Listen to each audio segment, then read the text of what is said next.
Horror Hounds, and welcome to the Dracula World Cup. What in the wide world of sports is the Dracula World Cup? Let me explain. In front of me are 8 Dracula movies, individually sealed into envelopes. I've already shuffled them. I can't remember which is which. There's going to be a blind draw into 2 groups. We're going to have quarterfinals, semi-finals. The winner of both semis will go head-to-head in the final of the Dracula World Cup to see who's the overall winner. Simple, simple. If your Dracula movie is not included, I'm sorry. It means I don't own it. It means that there's a couple of wild cards in here, along with the heavy hitters some of you are expecting. There's no Jack Palance Dracula. I'm sorry, I don't own it. There's no Louis Jordan BBC Dracula, the first Dracula I ever saw. Those are 2 big gaps in my collection. I wish they were in this competition. I just don't have them. So you'll see a couple of wild cards in here, but we've got the 8 contenders, and I'm just going to split them left and right into Group A and B. We've got 4 in each. Semi-finals, Group A, top versus bottom. I've not prepared any thoughts on this, so I'm just going to go with my gut and my instant reaction to these 2. So the first quarterfinals, Group A, we have, okay, this is a shoddy case representing Bela Lugosi's Dracula Universal 31, because the actual disc I've got is in a huge Universal box set, and it wouldn't have fit in the envelope. So already Dracula 31 versus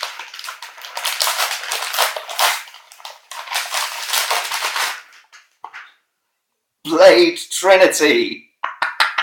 Okay, easy win for Bela Lugosi here. This is obviously one of the wild card picks.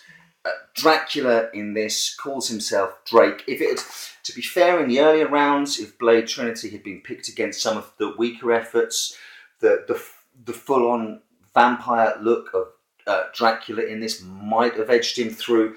But this is a clear and easy win for Dracula 31.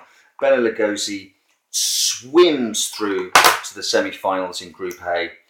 Drake from Blade Trinity goes bye-bye. Next quarterfinal from Group B. The top envelope and the bottom envelope. We'll see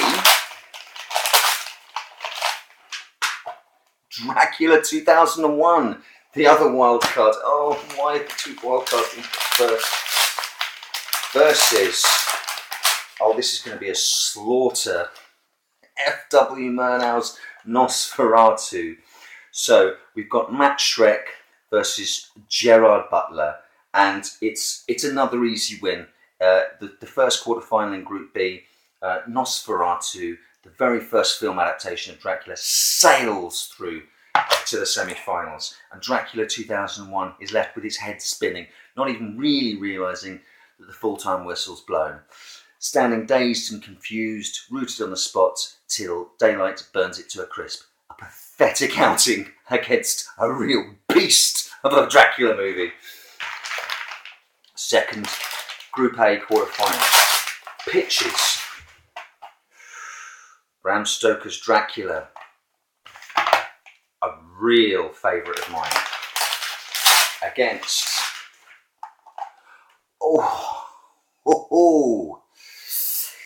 the Klaus Kinski remake of Nosferatu. Werner Herzog's Nosferatu. Now then, wow, this is tough. If Bram Stoker's Dracula had gone up against the original Nosferatu, that would have been so tough. Klaus Kinski is amazing. I genuinely love this movie, but it's not the originator. Bram Stoker's Dracula is...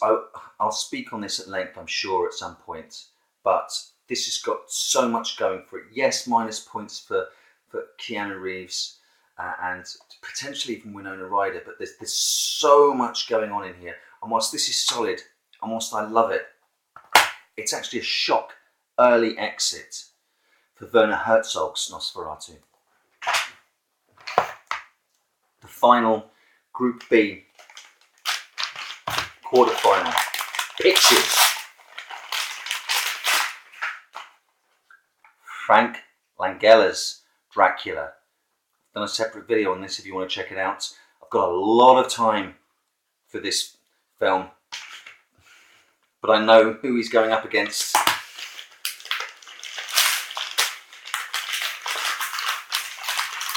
Can you guess who's been conspicuous in their absence so far?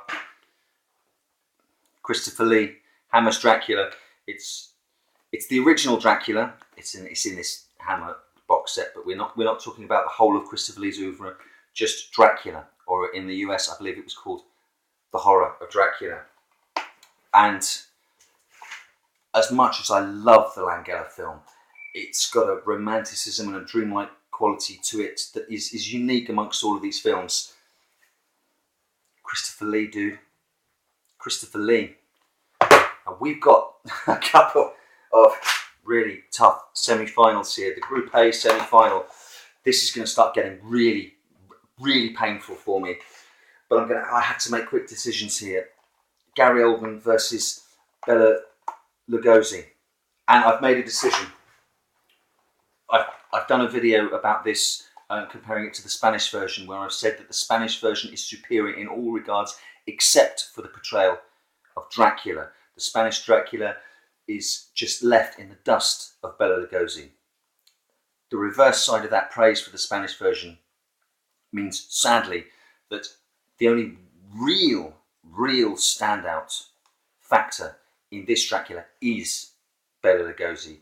And Bela, as iconic and wonderful and masterful as he is in this movie, is up against Gary Oldman. He's up against Anthony Hopkins in full-on ham mode. He's up against the Oscar-winning costumes for this, the soundtrack for this movie that looks gorgeous, unlike any other Dracula movie, drips with style and eroticism and gothicism. There's just too many weapons in this movie's arsenal for poor old Bela, kind of out there on his own, leading from the front to go up against. Bela gets knocked out in the semi-final. The second semi-final. Max Schreck versus Christopher Lee.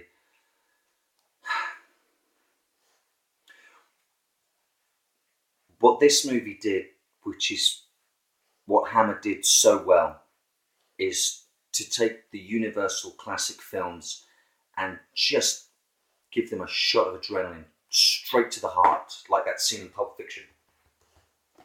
And this is no exception. You've got the romantic, Byronic, sexy Dracula. You've got the young, vibrant Van Helsing, and I'm thinking now of the face-off at the end, where Peter Cushing dashes across the table, jumps up and pulls the drapes down, the sunlight comes in, runs all the way back round, gets the two candlesticks, traps Dracula in the sunlight against this German expressionist masterpiece that was all copies of which almost destroyed. This is like choosing between two of my children. But for sheer impact on culture worldwide, Nosferatu edges it. Which brings us down to the final. The original. The German classic. German expressionism at its finest. Images that are just nightmare factories. The shot of Nosferatu's shadow going up the stairs is probably one of the greatest images in all of cinema, against a personal favourite of mine that honours the movies like this that came before it. no computer special effects in this movie. Think about that. Everything done in camera. Everything done with the technology available to filmmakers at the time period that this is set. Not only a romantic re-envisioning of Bram Stoker's classic, but a romantic show of gratitude, acknowledgement, love for the cinema like this that made this possible. So the originator versus the love letter that acknowledges. I love Bram Stoker's Dracula. It's a milestone movie for me. It's so important to me as one of the touchstones of my relationship with horror. But Nosferatu has touched more. Its spider's web of insidious influence has reached further, and whilst I adore this movie,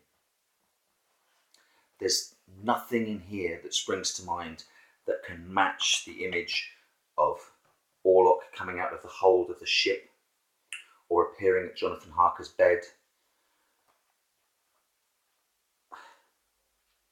Nosferatu, the original Dracula adaptation, after all these years, still vibrant, still powerful, wins the Dracula World Cup. A worthy winner? Let me know.